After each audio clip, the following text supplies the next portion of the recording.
Hello everyone, welcome back to my YouTube channel. I've been watching General Hospital for more years than I care to admit, and every now and then the show reminds me why I never seem to walk away from it. It isn't always the explosions, the kidnappings, or the dramatic courtroom scenes that keep me hooked.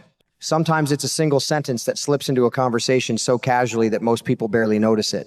Then, a few days later, I find myself sitting in my favorite chair with a cup of coffee, replaying that one little moment over and over again. As folks around here like to say, the devil is in the details, and I honestly believe that's exactly what happened with Ezra Boyle's latest remark. The minute Ezra described Ross Cullum as someone who looked like he was walking around with a dead man's face, I felt something click in my mind. Sidwell laughed it off as if it were nothing more than a clever insult, but I didn't laugh. In fact, I leaned forward because I have watched this show long enough to know that General Hospital almost never wastes dialogue. The writers love planting tiny breadcrumbs months before they reveal where the trail actually leads. They know longtime viewers are paying attention, and I couldn't help thinking that this might be one of those moments where they're quietly daring us to solve the mystery before they officially pull back the curtain. What really fascinates me is that this theory doesn't come out of nowhere. Fans have been whispering about Ross Cullum ever since he first appeared. Every time I see him on screen, I can't ignore the resemblance to Caesar Faison in his younger years. Andrew Hawks has so many facial expressions and little mannerisms that remind me of Anders Hove that it's honestly hard to believe it's purely accidental. Now, maybe that's just excellent casting. Maybe the producers simply found someone who happened to resemble one of the show's greatest villains. But after following soap operas for decades, I've learned one important lesson. Coincidences usually aren't coincidences. They're motivations to start asking questions. And that's exactly what I've been doing. The more I think about it, the more Ezra's comment feels less like a joke and more like an intentional clue. Why use the phrase dead man's face of all things? The writers could have called Cullum cold, creepy, emotionless, or intimidating. Instead, they chose words that immediately make people think about someone who should already be dead. That choice feels far too specific to ignore. You know what really gets my attention? It isn't simply the possibility that Caesar Faison survived somehow. Honestly, that almost feels too simple for this show. What has my imagination running wild is the possibility that we're looking at something even stranger. Maybe this isn't the original Faison at all. Maybe this is a clone.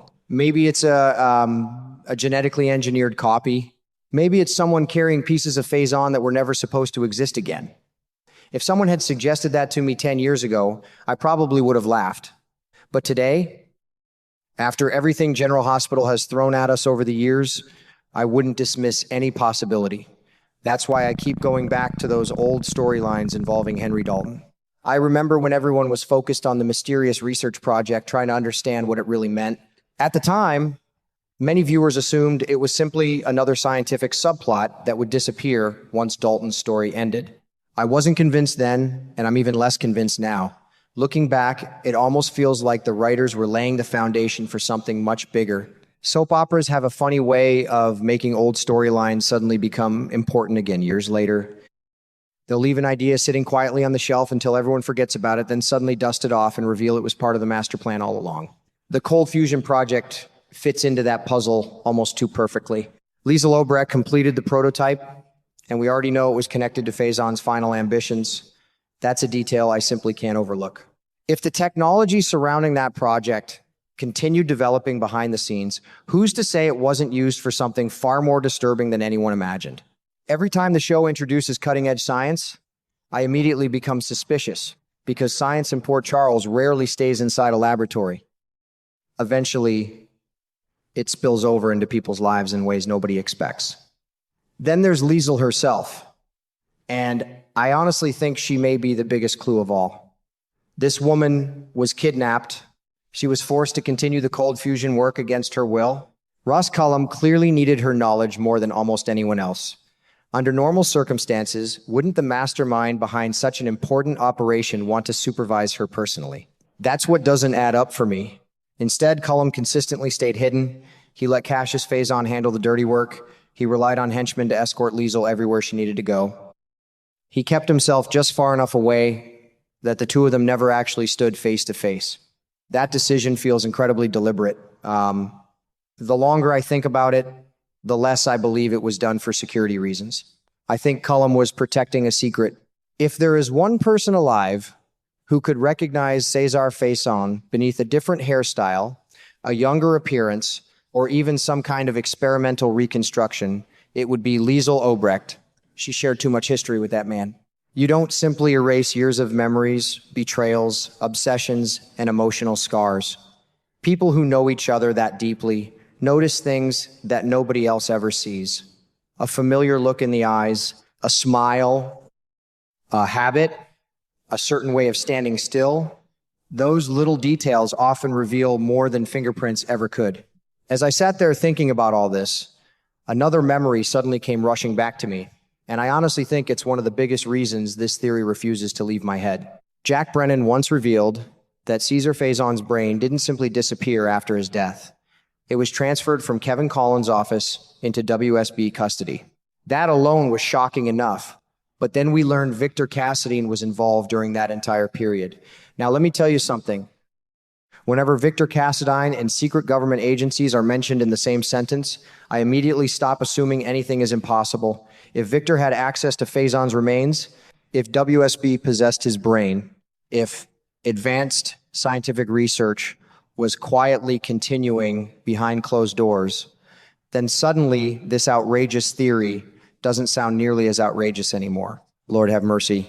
That's exactly the kind of twist General Hospital loves to pull. I'm not saying I've solved the mystery, far from it, but I honestly believe the writers are asking us to pay attention instead of simply waiting for answers to fall into our laps. Every strange comment, every avoided meeting, every forgotten storyline, and every suspicious scientific experiment feels like another piece of the same enormous puzzle. Standing alone, each clue doesn't prove very much. Put them together, though, and they begin forming a picture that's difficult to ignore. And if Ross Cullum truly turns out to be Cesar Faison reborn, or perhaps something even more terrifying, a younger clone carrying the same brilliant and twisted mind, I don't think this revelation will only shock Port Charles. I think it could completely reshape everything we've believed about the last several years of this story. Frankly, that's the possibility that has me counting the days until the next episode, because I have a feeling we're only seeing the tip of a very dangerous iceberg. I keep asking myself one question every time Cullum appears on screen. If he really is Cesar Faison, how much longer can he possibly keep everyone fooled? Personally, I don't think he has much time left. The latest General Hospital spoilers make it sound like the walls are closing in around him, and that's usually when this show delivers its biggest surprises. I've watched enough storylines over the years to know that once the writers start dropping clue after clue, they're preparing viewers for a major reveal. It feels like we're getting closer with every episode, and I honestly don't think this mystery will stay buried for much longer. The more I watch Cullum, the more I notice a man who's trying very hard to stay in control, while everything around him slowly begins to unravel. He still gives orders, he still acts confident, and he still believes he's several steps ahead of everyone else. But underneath all that confidence, I can't shake the feeling that he's running out of room to hide. In Port Charles, secrets usually don't explode overnight. They crack little by little until one final piece falls into place, and suddenly the whole truth comes crashing down.